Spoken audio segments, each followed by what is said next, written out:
yakni ayat ke-48. Wa annahu huwa aghna wa aghna, dan sesungguhnya dialah yang memberi kekayaan dan kecukupan. Nah, maka kawan-kawan sekalian, apabila kondisi sekarang kita kok tidak ada dalam keduanya, kaya tidak, cukup juga tidak, maka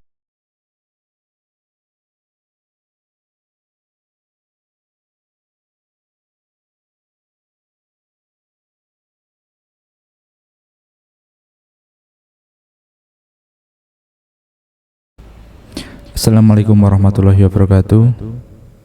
Alhamdulillahirabbil alamin. Wassalatu wassalamu ala asrofil anbiya'i wal mursalin Sayyidina Muhammadin wa ala alihi wa ashabihi wa man tabi'ahum bi ihsanin ila yaumidin.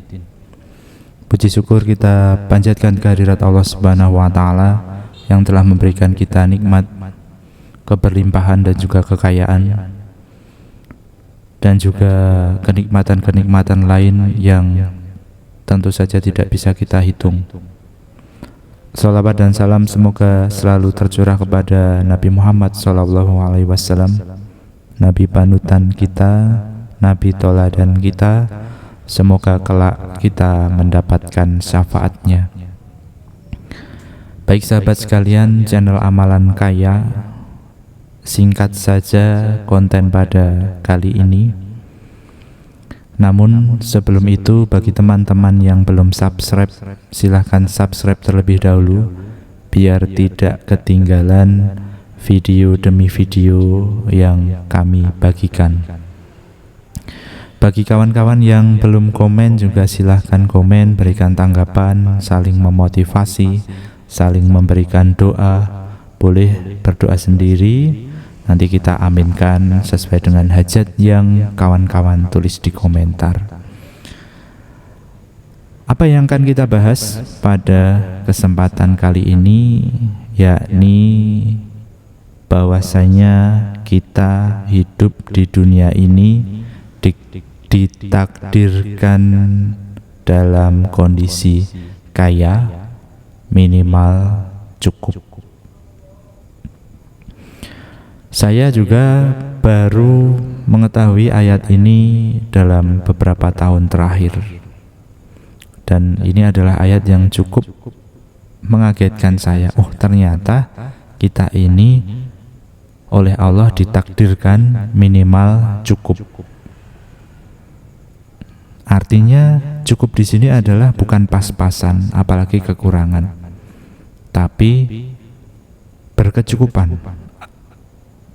Ada kebutuhan apa, Allah cukupi. Kita pengen apa, Allah beri. Sementara kalau kaya, maka berkelimpahan. Nah, ayatnya apa? Ayatnya adalah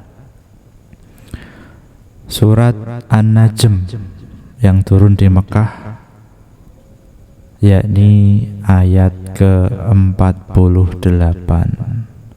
Wa annahu huwa aghna wa aghna, dan sesungguhnya dialah yang memberi kekayaan dan kecukupan. Nah, maka kawan-kawan sekalian, apabila kondisi sekarang kita kok tidak ada dalam keduanya, kaya tidak, cukup juga tidak, maka ada yang salah dalam diri kita. Maka apa yang harus kita koreksi? Yang harus kita koreksi adalah barangkali ada dosa yang kita lakukan. Misalkan kita koreksi diri.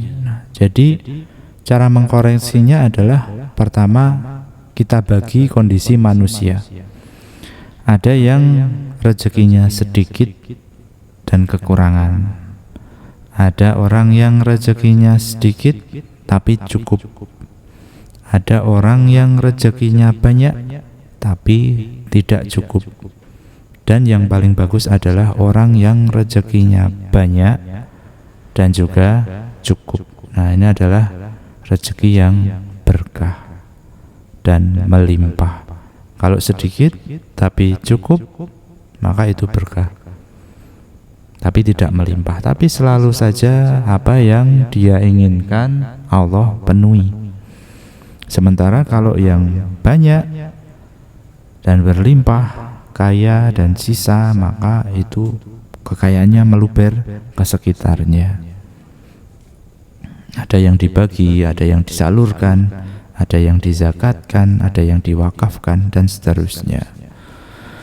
Nah, apabila kita ada di kondisi sedikit dan tidak cukup, atau banyak dan tidak cukup, maka itu akibat dosa. Rasulullah bersabda bahwasanya segala sesuatu yang menimpa kita itu adalah berkat kesalahanmu sendiri. Ada yang ingat hadisnya?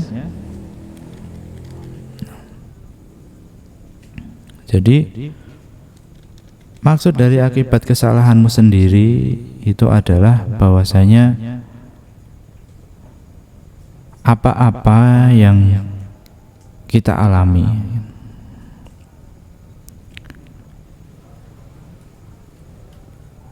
apa-apa yang kita rasakan yang itu tidak mengenakan, maka sejatinya itu adalah akibat dari dosa kita. Nah, Ali bin Abi Thalib radhiyallahu anhu mengatakan, tidaklah musibah tersebut turun melainkan karena dosa. Karena itu tidak bisa musibah tersebut hilang melainkan dengan taubat.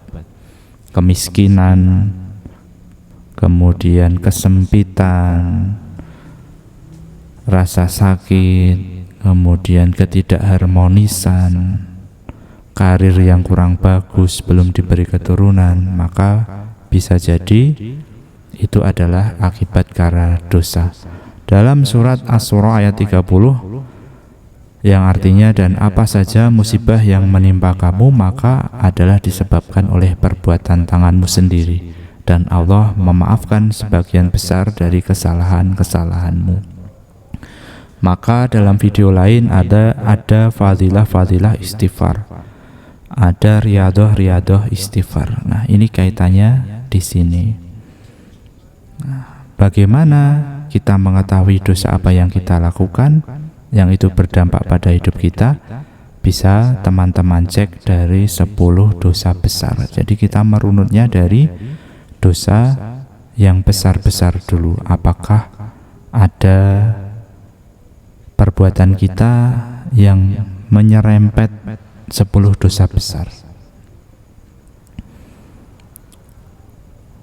Misalkan ketika kita berdoa, kita sudah berdoa lengkap dengan sholawat, dengan memuji Allah, dengan istighfar, tapi ketika selesai, begitu amin, kemudian terbersit dalam pikiran kita, wah, apa mungkin ya, wah, apa bisa ya. Nah, bisa jadi ini termasuk dalam dosa besar, yakni syirik, ketika tidak yakin kepada Allah. Belum dosa-dosa yang lain, dosa durhaka kepada orang tua, dosa riba. Ketika teman-teman yang terlilit hutang boleh dicek, dan cek video yang lain tentang lunas hutang riba, maka sudah sering kita bahas. Nah, demikian teman-teman, ketika teman-teman mengeklik video ini kemudian menyimak, semoga Allah memberikan petunjuk sehingga kawan-kawan semua bisa mendapatkan solusi dan jalan terang menuju ke arah kebaikan. Semoga apa yang saya sampaikan tidak menyinggung perasaan teman-teman.